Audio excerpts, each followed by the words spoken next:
যে ব্যক্তি দিন ও রাতে 12 রাকাত সুন্নাত নামাজ আদায় করে, কয় রাকাত? রাসূল করিম সাল্লাল্লাহু আলাইহি ওয়াসাল্লাম বলেছেন, যে ব্যক্তি দিন এবং রাতে 12 রাকাত সুন্নাত নামাজ আদায় করবে তার জন্য আমি একটি জান্নাতি ঘর তৈরি করে দেব। সুবহানাল্লাহ।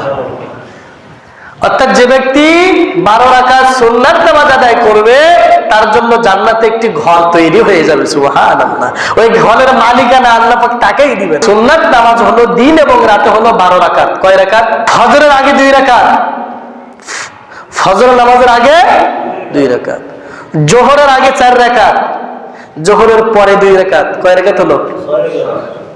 6 না 8? অঙ্কতে কাঁচা হলে হবে। 8 রাকাত। আর মাগরিবের পরে 2 রাকাত। কয় রাকাত? আর ইশারের পরে 2 রাকাত। কয় রাকাত? 12 রাকাত। এই 12 রাকাত সুন্নাত নামাজ যে ব্যক্তি দিন এবং রাতে আমল করবে, রাসূল বললেন জান্নাতে তার জন্য একটি ঘর হয়ে যাবে। আল্লাহ পাক আমাদের সকলকে প্রতিদিন দিন এবং রাতে এই 12 রাকাত সুন্নাত নামাজ সকলকে পালন করার, আমল করার, জান্নাতের ঘরের মালিকানা হওয়ার তৌফিক দান করুক। সকল বলে আল্লাহুম্মা আমিন।